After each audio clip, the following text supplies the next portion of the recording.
Hello, and thanks for joining us. Charges are now filed against a Maple Grove man accused of tackling and threatening a woman on a running trail. 31-year-old Jordan Janez has been charged with criminal sexual conduct and assault. Court documents say he tried to sexually assault the woman and threatened to kill her last winter on a trail near Rice Lake. According to the complaint, he told police he wasn't involved, but he bragged about the assault to a coworker, saying he lied to investigators. Cell phone data and DNA have tied him to the crime. Police say he was involved in a similar assault on a running trail last September. The Brooklyn Park Police and Fire Departments are investigating a fire that resulted in the death of one person. The fire broke out at about 6:15 Tuesday night in the 3000 block of 94th Avenue North. 911 callers had reported smoke coming from the home. Firefighters arrived to find a working structure fire. They also found and removed a man inside the home. Despite life-saving efforts, he did not survive. His identity has not yet been released. The cause of the fire is under investigation. The city of Crystal is expected to get something entering suburbs don't see very often, a new apartment building. Woda Cooper Companies is proposing a new apartment building at the northeast corner of County Road 81 and Bass Lake Road. The project would tear down an existing office building. Here's a rendering of what the building could look like. It's proposed to be a 4-story, 44-unit complex and would feature a mix of affordable housing for several income levels. The Crystal Planning Commission this week recommended approval of rezoning the property to allow the project. The Crystal City Council will get its first look at the proposal at its meeting next week. The developer hopes to begin construction this fall. Some neighbors in Maple Grove say they are overjoyed after the city stepped in and closed a pickleball court that they say was too close for comfort. It's a real big annoyance, put it that way. Whenever the pickleball players are out here, the noise just penetrates my dwelling. It's you can't sit out on the deck. I have to close my windows. If it's in the evening or afternoon, I want to take a nap. It's real bothersome. Now he and other neighbors to Fish Lake Woods Park won't have to hear that noise. Signs are up prohibiting pickleball at the park. The real issue is the neighboring townhome complex is only about 70 feet away, a close distance. City Park and Rec officials say sound studies in other cities recommend pickleball courts at least 150 feet from someone's home. The Maple Grove Park Board looked at sound abatement materials. There's a significant cost to them, and then you have to figure out a way to measure, if it's working or not. I think ultimately the board felt that given the proximity, the line of sight to these particular residents, that sound abatement wasn't the right move at this time. And so we made the decision to basically shut down pickleball at this site, knowing that, we've added courts throughout the city and other locations. Those in favor of bringing back the pickleball courts have circulated a petition hoping for some sort of compromise. The Maple Grove Park Board meets again on Thursday. Some students are leaders in the classroom while others excel at athletics. In this edition of Standout Student, Kevin Miller introduces us to Armstrong freshman Ty Sims, a runner who's being recognized for his leadership on and off the track.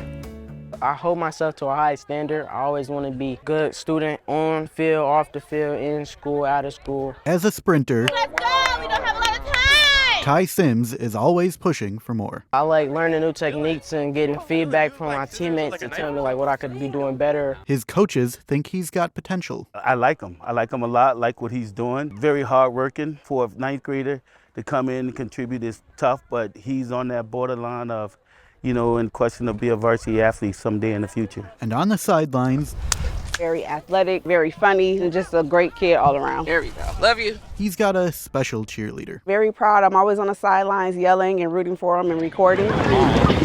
Ty says his mom has helped him shine on the track. The light that the stars emit, you know what I'm saying? And inside the classroom. She pushes me to keep going, and at the end of the day, you still got more time to get a better, higher grade. But that's not a problem Ty faces too often. So you say calcium? He does well in class and likes to lend a helping hand. When you're stuck or when you need help, and then I can break it down, explain it to you to the best of my ability. But it hasn't always been easy. Ty and his mother had some help from the Jeremiah program. It's a program to help single mothers. They help with housing, help continuing to pursue their education, as well as help with childcare. Ty is now a finalist for the organization's Legacy Award. It was an unexpected honor for Ty. I thought I was going to apply and you didn't win, maybe next year, but I wasn't actually expecting to become a finalist, so it was really surprising to me, and I really enjoyed the experience.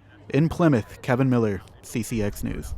Ty is considering going to culinary school at Hennepin Tech, but has not made any final decisions. Coming up this weekend in Osseo, a clothing swap that's designed to be good for people and planet. These bags of donated clothes will soon be transformed into a yard's worth of clothing for all shapes and sizes. It's the nonprofit Community Exchange for Change's free clothing swap.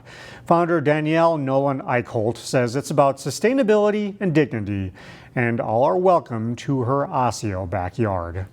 We want to be open to anybody regardless of their background, their lived experiences. We are a place where everybody is equal and everybody can shop again with dignity and alongside everyone else. The swap starts at 10 on Saturday and Sunday morning. You don't have to bring donations to shop. If you do, Nolan Eichholt says that you bring clean, good condition clothes, shoes, and accessories.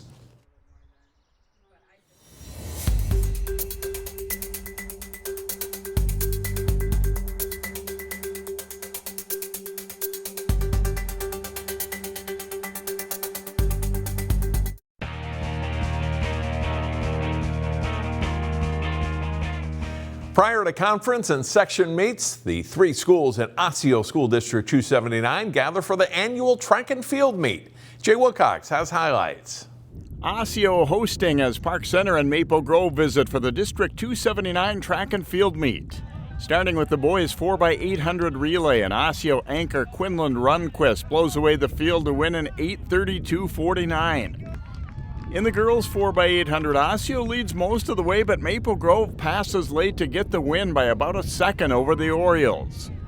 In the girls 100 hurdles, it's a 2-person battle. Maple Grove's Aubrey Steele edges Osseo's Hope Wells by 0.03 of a second. The boys 110 hurdles features a dominant showing by Maple Grove's Max Miley, who wins in a time of 14:63. In orange, in the girls 100, Peyton Young of Osseo pulls away to win. Her time is 12:36.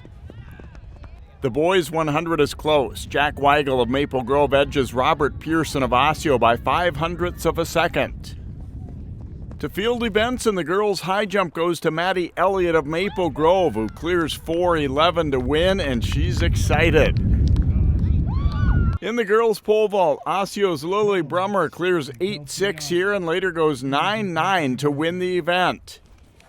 Osseo's Nina Thomas is a great thrower. She wins the shot put with this toss of 38.6.5 and also won the discus. Maple Grove wins the girls and boys with Osseo second and Park Center third. Jay Wilcox, CCX Sports. Maple Grove and Wayzata baseball met up earlier this week in a non-conference matchup. Chaz Moots has the highlights. Wayzata baseball red hot in the month of May, 6-1 in their last 7 games. Maple Grove trying to get back on track. They've lost 4 of their last 5. Trojans started well, a run in the first, and after a Kieran Leatherman solo homer in the second, it's Matthew Berkland with a crack to center field. Wayzata up 3-0. Bottom 2, Jimmy Hansen has made this play at second a regular occurrence. He did it against Blaine and Hopkins last week, did it again against the Crimson. Trojans playing well on both sides of the ball. In the third, bases juice, Cruz Sturm crushes one to deep left center field over the wall. It's a grand slam for the junior. Wayzata all over Maple Grove, up 8-0. Crimson trying to get back in the game in the bottom of the third. Solid hit by Joey Limerick, but the Trojans turned to a 4-6-3 double play. Maple Grove eventually did get on the board. 2 outs, 2 runners on. Caden Harney, good rip down the left side. Both base runners cross home. Harney delivers with a 2 RBI single. Later on, Connor Johnson, big swing out to right center. It's the 3rd home run of the game and the first for the Crimson. A 2-run homer for Johnson. But it wasn't enough. Wayzata scored in all but 2 innings, including that big 5-run inning in the third. The Trojans get a 13-7 win at Gleason Fields. In Maple Grove, Chaz Moots, CCX Sports. Benilde-St. Margaret's boys lacrosse sits atop the standings in the Metro West Conference. The 5th-ranked Red Knights faced a good conference opponent Tuesday. The Red Knights hosting the New Prague Trojans, both unbeaten in conference play coming into Tuesday. First quarter, the Red Knights' Holton Vanderlinde from out top drives a hard shot into the New Prague net. He gets both BSM goals in the first, and the Red Knights lead 2-0 after one. Second quarter now, Jack Anderson feeds David Langevin right at the net, and the sophomore attack scores. Red Knights lead 3-0. Just before halftime, Anderson with another assist. Neil Gagnon the goal here. Red Knights are up 5-0 at halftime. Third quarter, Dylan Popane with a pass to Colin Goodwater, who fakes a defender and scores the Red Knights' 6th goal of the night. Just over 2 minutes later, Anderson, who had the 2 assists in the first half, nets one of his 2 goals here. BSM leads 8-1 after 3. They go on to win it 9-7. Benilde-St. Margaret's now 8-1 on the season. John Jacobson, CCX Sports. Find more prep sports games and highlights at ccxmedia.org and follow us on social media.